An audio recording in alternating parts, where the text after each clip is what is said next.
La Bible est remplie de leaders. C'est fun d'avoir Une équipe. à chaque jalon. Le but d'enseigner la Bible, c'est d'être intentionnel avec ces enfants-là. Il faut du travail, mais ça vaut la peine. Qui m'emmène à... L'application de l'enseignement, quand on a reçu l'enseignement, ben là, des fois, on va juste « OK, on a fini, bye, bonne semaine! » Erreur majeure. Il faut laisser aux enfants le temps de répondre, de réfléchir.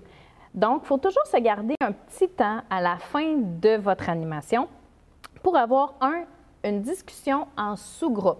Si votre groupe est un grand groupe, eh bien, vous pouvez le diviser en âge, en couleur, en gars-filles, comme vous voulez. Moi, j'ai des tapis rouges, verts, mauves, puis là, ils vont sur chacun leur couleur.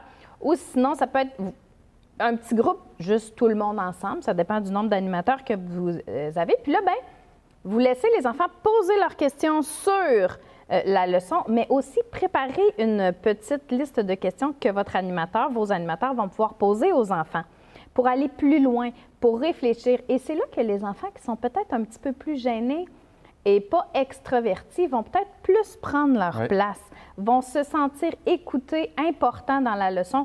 Alors que quand c'est un grand groupe, là, tu fais ta leçon, c'est le grand groupe, là, c'est tout le temps les plus...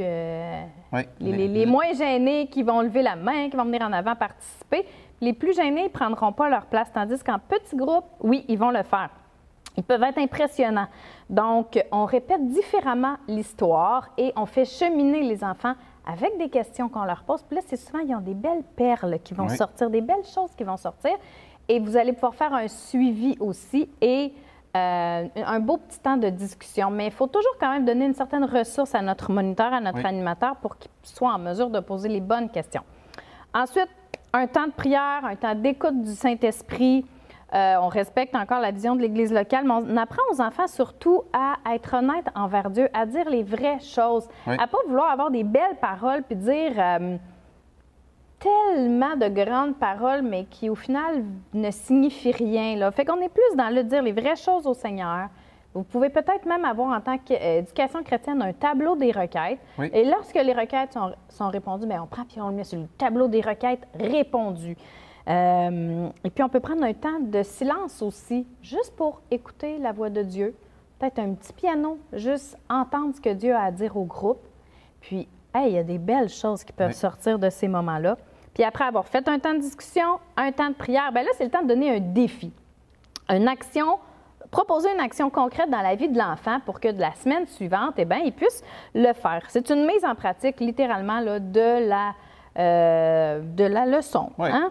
Puis, c'est en fait la meilleure récompense qu'on peut avoir comme éducateur, c'est de voir des enfants servir le Seigneur. Moi, il y a une petite fille à qui j'ai fait l'école du dimanche. J'avais 12 ans, elle en avait 5. Puis, elle a grandi dans l'Église, elle s'est mariée. Maintenant, je fais l'école du dimanche avec elle. Puis, elle a ses petits-enfants. Elle a été dans mon petit groupe d'adultes aussi dans l'Église. Puis, c'est vraiment touchant de voir une enfant à qui tu as fait l'école du dimanche quand elle avait 5 ans. Plus tard, elle faire aussi l'école du dimanche à ses propres enfants, puis aux enfants des autres, mais elle sert le Seigneur avec un cœur incroyable. Donc, on peut lancer le défi aux familles et on le communique aux parents pour qu'ils puissent faire le suivi à la maison. Gardez toujours le canal ouvert avec les parents pour que les parents puissent faire un super suivi à la maison également de ce qui a été fait pendant la semaine. Alors, à vous maintenant d'enseigner comme Jésus.